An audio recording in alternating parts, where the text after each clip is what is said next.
fantastic panel of 4. Just so that we can share the learning from today with people, we are going to record this segment of the meeting so that we can share the insights and the views with some of the members who've sadly not been able to join us for today's meeting. So the discussion will be shared by link afterwards, and we'll also make sure that we've got your questions reflected in that part of the discussion as well. But to get things going, I'm just going to ask each of our panelists to give us some opening remarks, just to get the conversation going, just to set the scene from their perspective, note any work that they've been involved in, or any key points that they think ought to be part of the main discussion. And panelists, I hope you won't mind if I come to you in the order that I introduce you to the group. So Elizabeth, could we come to you for your first thoughts on levelling up London? Okay, well, I think it's probably important to recognise that none of us would disagree with the stated aims of the levelling up agenda, tackling inequalities, improving livelihood and opportunities across the UK. But the key thing is about how this levelling up agenda will be implemented and what it actually means in practice. So the Prime Minister has acknowledged that in addition to the deep inequalities that exist between regions, which of course need to be narrowed, there are deep inequalities within regions, and particularly in London. He also insisted that levelling up is a win-win agenda, and it won't mean levelling down London and the South East. And I think we really welcome that. However, if you look at the actions being undertaken in the name of levelling up, it does look like the capital is losing out, whether it's a diversion of new grant schemes away from the capital, despite high levels of deprivation in the city, or government's plans to pivot investment in infrastructure away from the capital. It looks like the needs of London may be overlooked in the levelling up agenda. So I think we need to be making 2 big arguments. Number 1, London needs levelling up too. As recent Central London Forward research shows, the capital was the most unequal region of the UK on the eve of the pandemic, with the highest levels of poverty, child poverty, in-work poverty of any region. And the coronavirus jobs crisis has hit us harder than anywhere else. We've had more jobs lost and a larger increase in unemployment than any part of the UK. There are more people claiming unemployment-related benefits in the 12 central London authorities than there are in Manchester, Liverpool and Birmingham put together. And it's disadvantaged Londoners who've been hit hardest, as they're most likely to suffer an impact on their work, income, health and mental health. So if levelling up is going to mean anything, it must mean tackling inequalities and improving life chances across the whole of the UK. And guess what? That means including the capital. Secondly, I think that we as London can play a vital role in supporting levelling up. There's an awful lot of rhetoric which suggests that, this economy is a zero-sum game, that the capital is in competition with the rest of the UK, that our success comes at the cost of undermining regional economic vitality. But we know that's absolutely not the case. Rather than being in competition with the rest of the country, London's economy is a vital asset for the country as a whole. Businesses here are linked through supply chains to those across the country, meaning that growth in the capital benefits the rest of the UK and vice versa. We're a leading world city that helps draw in visitors and investments from across the world, and that helps benefit the rest of the country. And, frankly, we produce a significant fiscal surplus, which is essential in order to fund the public services and the infrastructure we need across all of the United Kingdom. So I think a strong and inclusive recovery in London is a vital precondition for a robust national recovery. And if we want to see levelling up across the UK, which I think we all do, we need London to succeed, and we need to work together to make this case to government and build bridges with leaders outside of London, and to set a positive agenda on how the capital can support levelling up. Fantastic. Thank you, Elizabeth. Really strong points in terms of the position of London within that discussion and the opportunities to be part of that agenda, both from the London point of view, but as you say, also that UK context as well. Thank you. Dave, you've talked about levelling up in terms of levelling down, so maybe you'll have a different view or a complementary view. We'll hand over to you. What are your thoughts? Well, I didn't disagree with anything that Elizabeth said. I think the difference is that I'm more pessimistic about things than she is. So I've made a little list of things that I think levelling up isn't, or the levelling up agenda isn't. And I think, first of all, it isn't really about alleviating poverty or reducing social and economic inequalities really anywhere in the country. I don't think it's ever really been claimed to be that. It's a rather amorphous concept, and people tend to take it to mean what they want or what they hope it to mean. I don't think it's really ever been explicitly set out in those terms. And I think it's absolutely right to point out that London has a great deal of poverty and a great deal of inequality, but I don't think levelling up, certainly as it's evolving, is really turning into that kind of mission that I just described. And secondly, I don't think in the end it's particularly about reducing broad inequalities between UK regions. So it's sometimes presented in that way, and there are references in the Conservative Manifesto of 2019 to not everything good and new having to be initiated in or from London. But if levelling up were seriously about elevating the economic strength of Greater Manchester or the West Midlands or Bristol to nearer that of London without reducing the strength of London itself, that would be a really good thing. But it's been tried before. People have been trying it for decades. Governments of every kind have been trying to stop what Harold Wilson called the drift to the south, for example, which is why the DVLA is in Swansea, I believe. And it would require to really change that imbalance is a really, really big job, and it's going to be the work of decades. And I don't really see much sign of taking on that sort of scale of task. Thirdly, I rather doubt that it has a great deal to do with devolution, which I think would be a major devolution would, I think, be an integral part of a really serious levelling up agenda. So again, to go to the Conservatives' 2019 manifesto, it states that a commitment to, quote, devolving power to people and places across the UK is something that they strongly believe in. Well, I don't think we're seeing very much of that where London is concerned. If you look at how TfL has been treated and how the London mayoralty has been treated, we've seen the exact opposite. We've seen a centralisation of power in the old-fashioned Whitehall way. And London's 1999 devolution settlement has been rather disrespected, I think, by the government. There's a lot of antagonism between City Hall and various parts of national government. Everybody needs to get over that, I think, and I don't see much sign of it happening. There may be some devolution bits in the long-promised levelling up white paper, which I think is still hoped for by the end of the year. I'm not sure that they're going to benefit the capital to address the headline of this debate.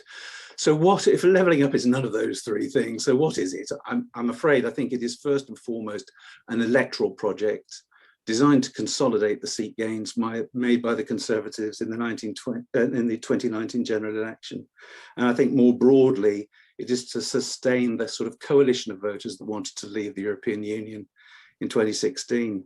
So levelling up, I'm afraid, looks to me like continuity Brexit. What does levelling up mean for London then? What does it actually mean? So my website's Levelling Down Monitor records an ongoing series of decisions and statements which implicitly or directly discriminate against London and encourage the misperception, which Elizabeth is absolutely right to point out, detectable among red wall voters quite explicitly, that London and Londoners have been living the high life at their expense for years, and it's time something was done to put them in their place. But the truth, as we all know, whether we like it or not, is that without London's economy and the taxes raised in London, those voters would be worse off, not better off. So levelling down, I think, is an inherently anti-London political project. It's not only that, but that's definitely very much part of it, both in terms of political positioning and political action. And London's response to it in the capital needs to have no illusions on that score, I'm afraid. Have I cheered everybody up? You've certainly given us something to get our teeth into, Dave. Thank you. I think it's useful to get different perspectives and different views on how these things look and how they could pan out, but also putting it in that context, you know, in a non-partisan way. This is something that governments across generations have talked about in different ways and have had ambitions to do with all political hues, and it's how these conversations can happen in a useful way for the benefit of all, I think is a good framing possibly for some of our contributions. So I'll hand to Manny to see what perspectives you would bring, Manny. I had one point written down, which just said levelling up is not about poverty, and Dave just said it, and everything else that was going to follow for it. So I'm not really going to say a huge amount because I mean, I pretty much agree. I agree with both Elizabeth and Dave, but I am most days on the pessimistic side. And what I would say is that there is an opportunity here for us. I don't think there's an opportunity to influence government to act differently because this is, as Dave said, is an electoral thing. But there is an opportunity for us in civil society to get all of the institutions in London from different sectors talking from the same hymn sheet about the nature of poverty and inequality in this city. Because actually some of the basic facts aren't really well known within London. So there's probably quite a few people working in all those institutions I just mentioned that don't know that London has the highest poverty rate of any region in the country. They'll be able to conceptualize some neighbourhoods being poor and deprived and some neighbourhoods being rich, but the fact that there is the highest rate of poverty in London is a salient fact which we need to get more people to sort of understand. So businesses, local authorities, the GLA, civil society, community groups, all working together from the same hymn sheet is really, really powerful. And we shouldn't really, we should use this as an opportunity to make sure that happens to its fullest. And within that, really, civil society's job is to ensure that the institutions within London do something about what within the powers that they have at their disposal. So local authorities, GLA, businesses as well. We launched a project to make London a living wage city, which focuses explicitly on all of these sectors working together, but supporting employers to pay the living wage.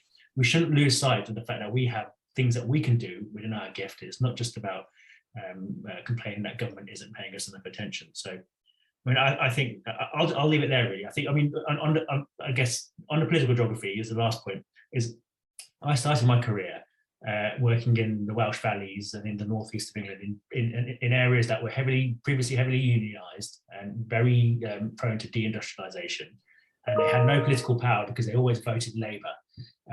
And I feel like London now, it feels like those places to me in the sort of early 2000s, we don't have much, doesn't feel like we have much political clout because the vote is taken for granted and only going in one direction based on the demographics, i.e.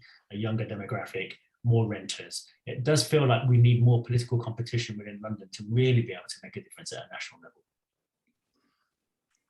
Okay, thank you, Matt. I'm going to go straight from you actually to Alba, if that's okay, and then try and bring all this together into the next set of questions. Alba, your reflections. So, I mean, I really do resonate with what Dave said. I think it's totally right to say that this is an electoral project and that what we're really seeing here isn't really about inequalities. I suppose from our perspective, what we're concerned about really is the focus of where this is going, the fact that the focus and the agenda seems set on perceived on what they describe as an interest in sort of geographic inequality over other types of inequalities. And that's what we're really concerned about. And I think, you know, as other panelists have said, London is one of the most diverse cities in the world. It's also one of the most unequal. And who do we know those inequalities lie with? It's often Black and ethnic minority communities, many of which struggle with profound housing inequality, profound health inequality, profound educational and employment inequality. And of course, what gets lost in this narrative, where London is seen as a sort of wealthy hub, is the fact that these areas and pockets of deprivation really do exist, and they are often along racial lines. And I think that's something that we're really keen to highlight and is lost in the levelling up agenda. And sort of beyond that, and this is the work that we've been doing in London over the last sort of decade or so, looking specifically at the extent of these inequalities, now looking also at environmental inequalities, concentration of air pollution, concentrations of waste incinerators, etc., across the capital and its impact on Black and ethnic minority groups. We really see the extent of these inequalities sort of laid bare. I suppose the sort of other part of this question around what this focus on geographic inequalities does, as pertinent as it is in some areas, is that it does in some ways kind of lose that engagement with other levels of inequalities in our society. And the fear is really that it's been trickled down into inequalities agenda more broadly in government that seeks to look beyond and just quoting the narrow focus of protected characteristics, which was a quote for the Minister for Women of women inequalities. And I think what we're trying to do and trying to push forward is the urgent need to recognise racial inequalities as very real in our society, and for it not to get lost up, both as part of the levelling up agenda, but more importantly as well as part of the equalities agenda too. Thanks, Albert. And also really helpful reminders that levelling up often is thought of as that geographic point, but actually racial justice, climate justice, social justice are bigger than geographic justice and economic justice. The interconnection between those is one we don't want to miss through this conversation. So again, thank you for putting that on our agenda today.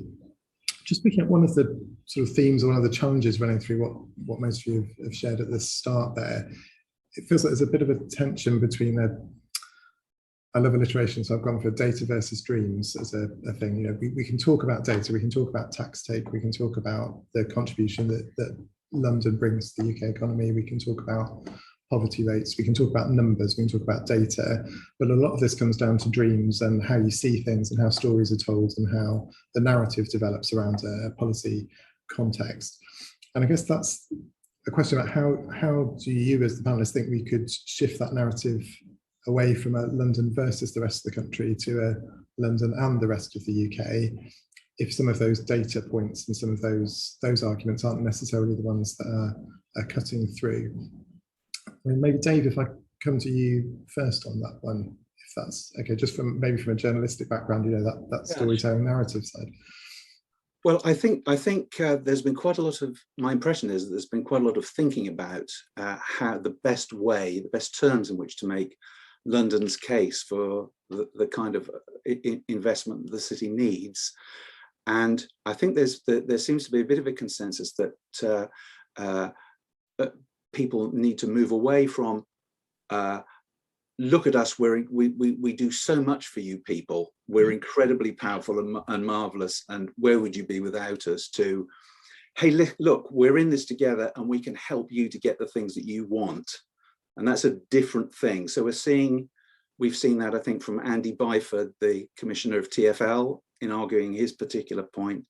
We've seen it from London First, the business lobby, and interestingly, they're having a bit of a think about whether they should change their name because of concerns that name sounds like that it might reinforce the sense that London thinks it's better than everybody else. And I think Elizabeth has shown great leadership on this, and she co-authored a very good piece for Conservative Home with her counterpart at Westminster, Rachel Robertson, picking up on the speech that Elizabeth has mentioned here as well, that Boris Johnson made back in the summer, I think it was. It was a slightly chaotic speech, but it was the only occasion I can think of where he said, this levelling up doesn't mean, I really don't think it means beating up London. I don't want to see that.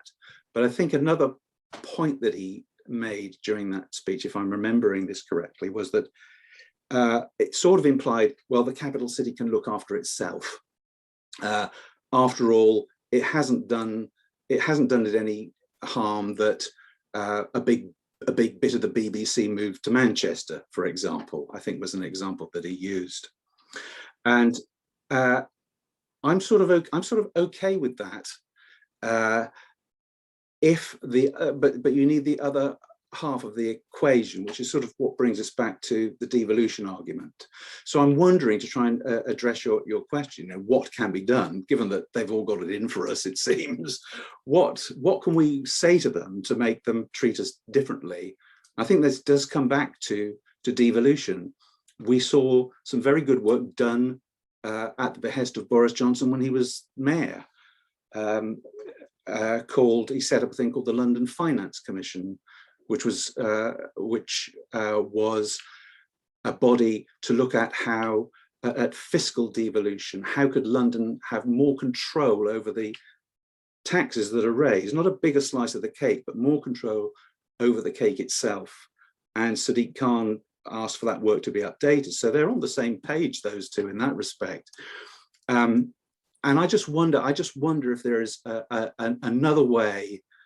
I'm glad it's not my job. Is there another way of remaking that argument to sort of effectively say, okay, we know you don't like us. We know you don't want to give us, you don't want to give us any more money than you possibly can. So how about letting us get on with what we've got to do, what we want to do? We can carry on supporting the rest of the country, but the political problem of London, if you like, can be taken off of your hands. You can give us less grief, and we can get on with looking ourselves better, looking after ourselves better, which is what we think anyway. So that would be my dream idea.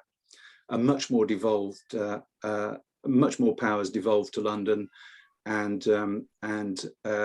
we could make a better job of running ourselves, I think. Thank you. Apologies if you get any background noise. Colleagues on the other side of the office are picking the song for their Christmas video, so you might occasionally get some Christmas tunes accompanying me. Apologies. But on that point though, about the sort of devolution or the ideas there about how shift of power, shift of narrative. Elizabeth, you were mentioning some of the opportunities to work with leaders from other places or to shift a narrative in that kind of way. Your thoughts? Well, I think number one, we need to change the tone of the narrative. So, I absolutely agree with Dave that we can't be, oh yeah, and we pay for all of your services, so like it'll lump it kind of thing. I think we do have to say, because I think it's true, we are part of a whole, we are the capital city of the United Kingdom, and we're proud of being the capital city. We're proud that we attract visitors in from all over the country, and we need them for our footfall. And we're proud that a lot of the goods that are made in the UK are sold in London. If you want to have a luxury handbag, a Mulberry handbag, where do you go and buy it? You buy it in Selfridges, or so that we do have a symbiotic relationship. It can't be this zero-sum game. And in the same way, if we talk about visitor economy or tourists, for every visitor who comes to London, they call about the London Plus idea, that you're unlikely to come from China just to go and visit, I don't know, a place where Shakespeare was born. You start off in London, then you say, ooh, where else can I go? So I think we do have to say that, that we're proud of being part of the UK. We don't see ourselves apart. Of course, we want to contribute. And of course, we believe in levelling up across the country, but we also need help too. So again, to go to Dave's point, I wouldn't say it's the point of view of the sort of say, so you don't like us, so just give us a bit more devolution and we'll shut up and go away. It's not really that. It's just saying things like, if you look at our business rates, how much that we contribute. Well, given the inequalities that exist within our city, perhaps there's something to be said for us keeping a bit more. I've just come straight from a meeting actually with the Minister for London talking about skills and the DWP and jobs and things like that.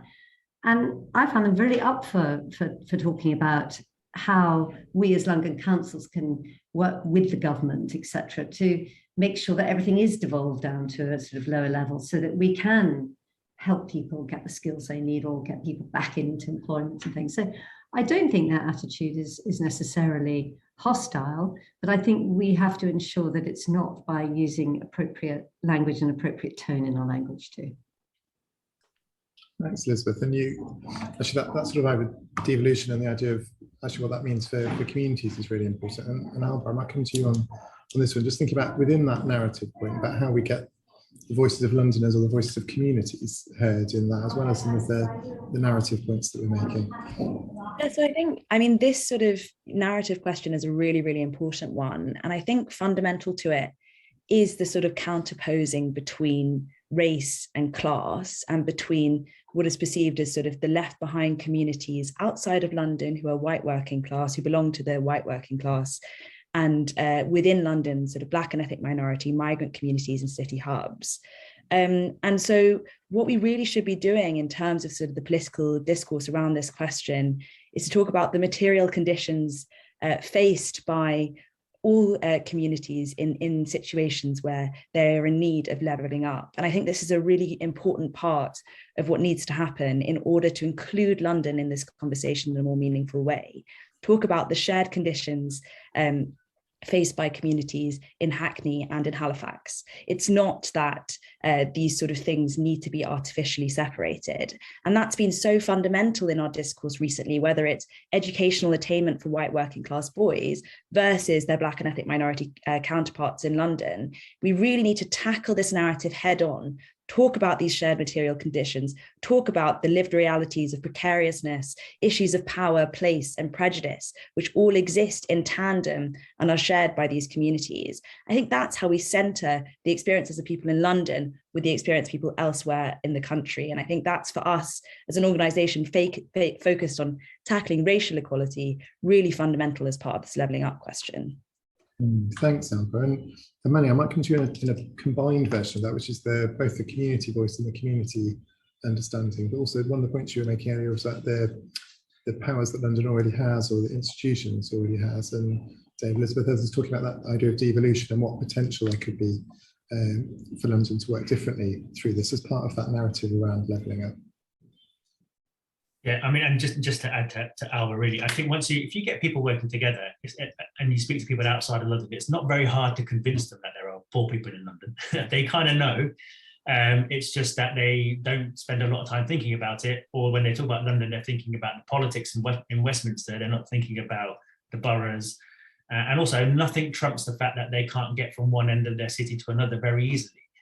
Or that they can't get very good jobs, and that their experience is always going to be trumped by any facts that you sort of emotions you throw at them about London, really. But I think the opportunity here is, as I said, all of us talking together. I haven't heard so many officials in public agencies or government agencies talking about inequalities ever in my career than I have in the last year.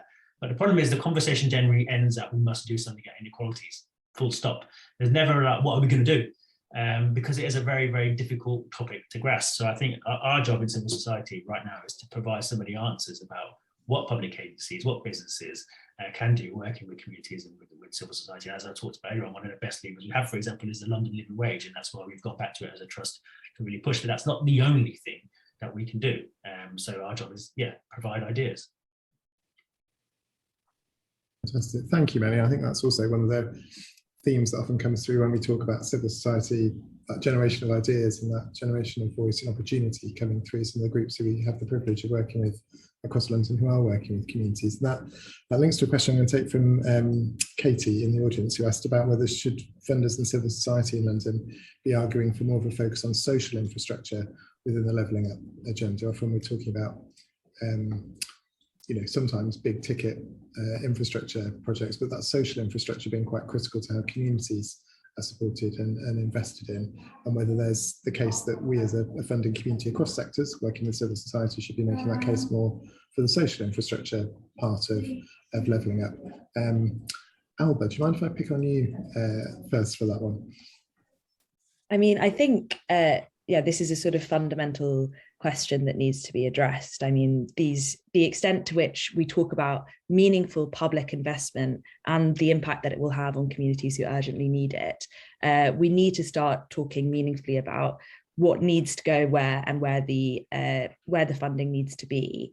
And I think, for us, what we'd love to see in a levelling up agenda would be meaningful long-term strategies and investment into addressing health inequalities, for example, which has been exposed during the COVID-19 crisis. We know that it's the most marginalised communities, Black and ethnic minority communities, who are being most impacted. And yet there's funding for a long-term strategy to address these inequalities just aren't there. Similarly, we are in a jobs crisis where communities across London, Black and ethnic minority communities, again, in particular, who have been working in shutdown sectors, who have been experiencing the harsh impact of a lockdown without meaningful access to sick pay or isolation pay, are in serious crisis, financial crisis. And this is disproportionately impacting, again, the most marginalized groups. So yes, social infrastructure is fundamental. We need to be talking about strengthening welfare. We need to be talking about universal credit uplifts. We need to be talking about those changes, which should be part of a levelling up agenda, really. Thanks, Alba. And Manny, maybe if I turn to you, because obviously funders are one of the component parts of that question as a funder, what you think our role is in making the case around social infrastructure within levelling up. I mean, our role is essentially to fund a lot of it and gather learning and support it to grow. But this question is quite an interesting one, I think, because you kind of need money for both, and there's no getting around that fact. And I think when it's a political project, infrastructure is generally going to trump because it's something they can point towards. It's also something that's asked for a lot in areas outside of London, transport infrastructure in particular being there, and housing also being very high up on the list. So I think it's a really tricky either or, because it requires both. In our jobs, we're always going to be funding communities to come together and take action in their own areas. Local authorities are often going to be funding the sort of physical spaces in which that activity takes place. We kind of need all of it. But I think it's very difficult in levelling up to trump the pull urge for infrastructure spending. Thanks, Manny. And Dave, could I come to you, because there's also a slight narrative point to this, picking up on Manny's point that, physical infrastructure, you can wear a hard hat and a high vis and have a photo taken. Social infrastructure community infrastructure is often a bit harder to have a story around or to make a case for. Is there also a narrative argument there? Well, I think I would just make the sort of boringly obvious point that it's actually politically quite difficult to make the case for helping poor people. It's quite a difficult thing, because there are an awful lot of other people who think they would have something to lose from that, and that is a product of the sort of demonization of poorer people that we've seen a great deal of, and it's not particularly new, but we see a lot of it now. It's a difficult thing to sell as a headline political message. It speaks to some people's sympathies, but not to a lot of other people's sympathies. And I just think that is a big problem, whether we're talking about Halifax or whether we're talking about Barking and Dagenham or Hackney, where I live. But I'm wondering, I'm just trying to convey some thoughts that cleverer people than me have shared with me recently about how we in London can make a better job of these things. Now, it is sometimes said, including by the mayor, that one of the good things that's come out of the pandemic is different agencies, local government, city hall, the voluntary sector, and so on, working together more effectively than they have previously. So there's a group called the London Recovery Board, which Georgia Gould, the chair of London Councils, sits on, and there's a whole range of different organisations represented on that.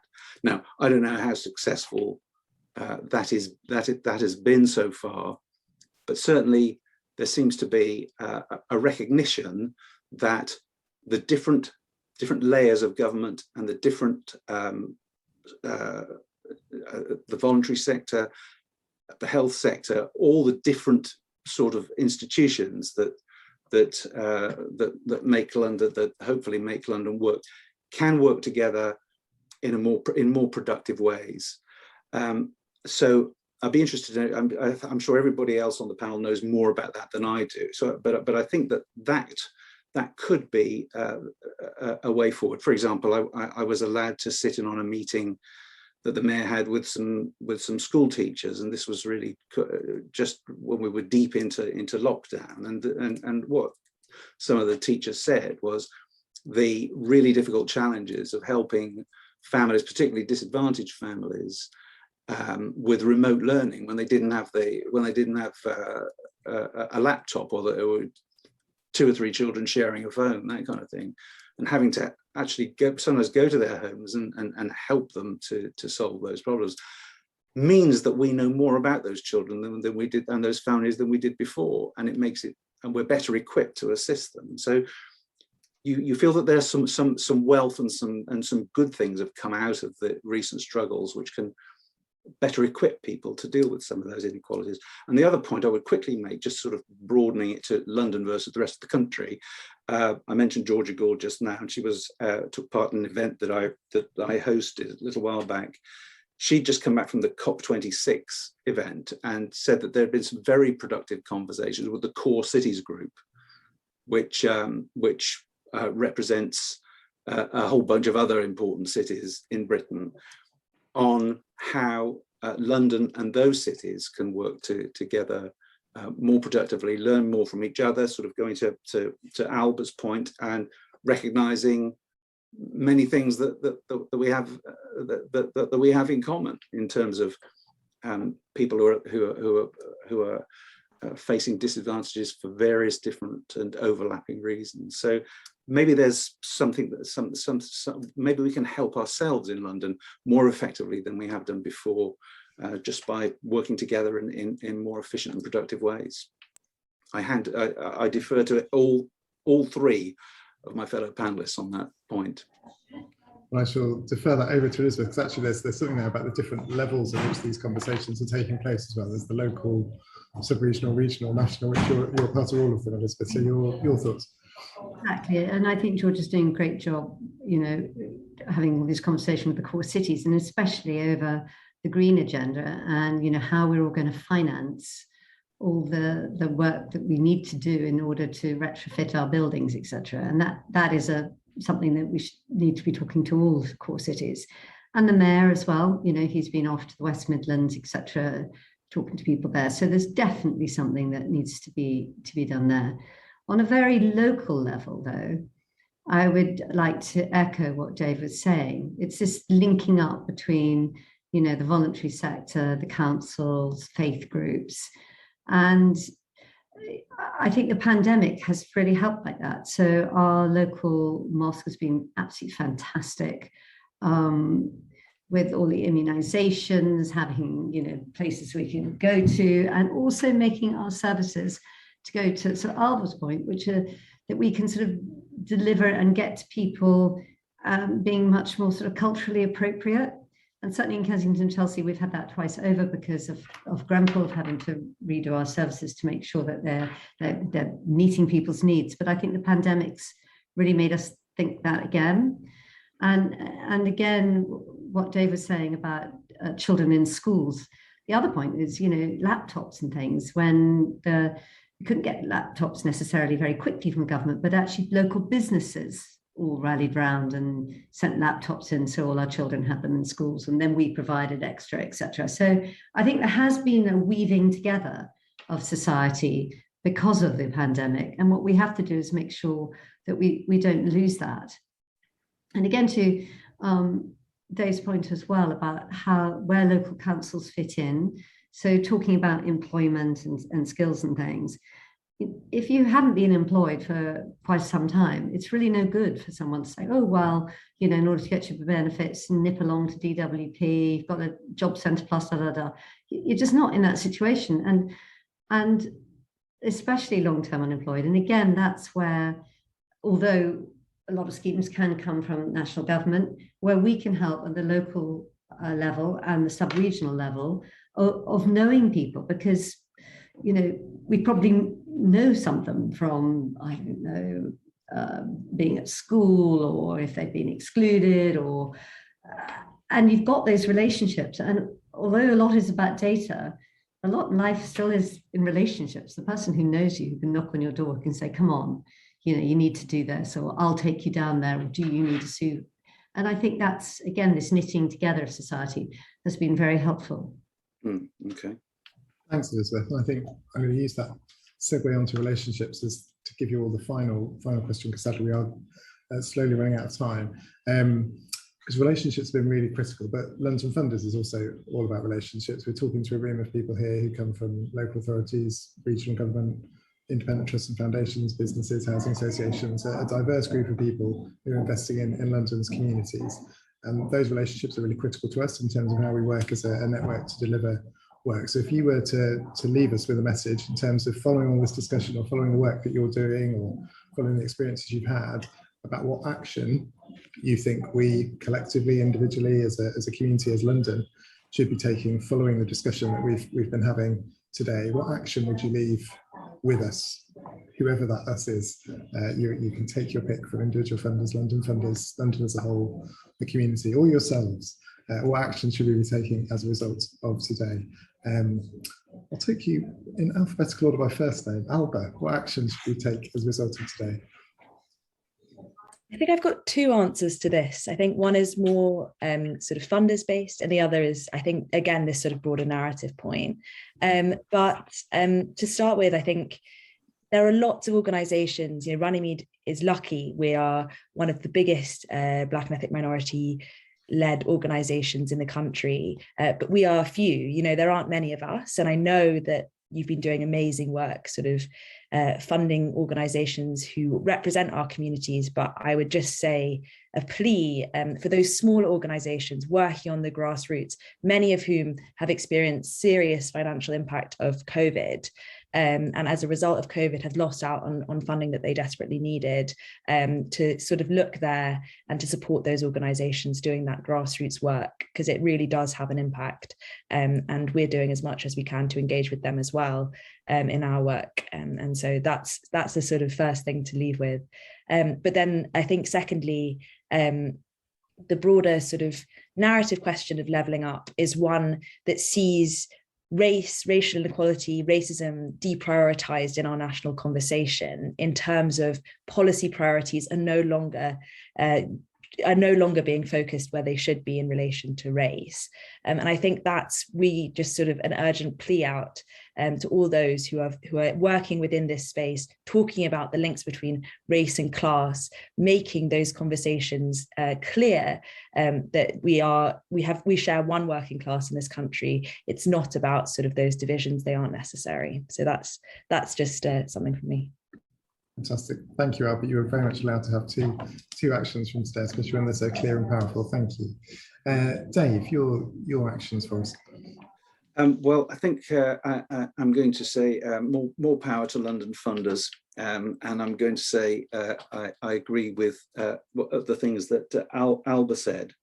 I'm going to return to this to sort of one of my many rather depressing points that I made earlier about how difficult it is to argue the case for alleviating poverty when a lot of people don't see it, who aren't poor or disadvantaged, don't see it as being in their interest, and I think it would be really good if we could if somehow together we could make a stronger case that alleviating poverty, understanding why it happens, and alleviating it is actually a good thing for everybody. I mean, you can look at it in terms of dry economics, if you like. If you put more money into the pockets of poor people, they go and spend it. You know, they don't put it in their building society to save it up for whenever. They go and spend it in the local economy. This is a good thing, and I think it's a very difficult argument to sell to a wider public. But wouldn't it be great if we could start making some headway on that front? And particularly in London, where there is so much structural disadvantage of so many different kinds, in a city where there is a tremendous amount of goodwill, I think. You know, at the same time, there are a lot of large employers that are anxious to improve their diversity, to find people from disadvantaged backgrounds who they can nurture and bring along with them, and sort of fulfill what somebody was described as the London promise, the idea that this is a city of tremendous opportunities that you don't get anywhere else. And yet a lot of people, even if they're almost literally living next door to them, aren't able to enjoy the benefits, that they can't fulfill their promise for a variety of reasons, and poverty and all the sort of psychological condition that goes along with that, I think is part of that. So I say it's a difficult argument to make, but you know, let's try and figure out a better way, the best way we can to make it. Thank you, Dave. Elizabeth, your action for us. I think to follow on from Dave, what he was saying is this banging the drum for London, and this whole thing that it's about, you know, the London promise and that things can get better. But it's difficult to do that without money, and the funding at the moment is not coming to London. So if you look at, you know, the Levelling Up Fund, the UK Community Renewal Fund, UK Community Renewal Fund, we got 2%, right? But we've got 14% of the population. I mean, Devon got twice as much funding as London. You know, really happy for Devon, but actually, you know, their population's 10 times smaller and their deprivation is much lower. So I think in order for us to help, you know, we just need to make sure that funding is still coming to London, and we keep making this message that, you know, we have huge structural inequalities in London and we need levelling up too. Thank you, Elizabeth. And Manny, I'll leave the final action to you. So my message is to you as London funders really is to continue showing the leadership you've shown during COVID.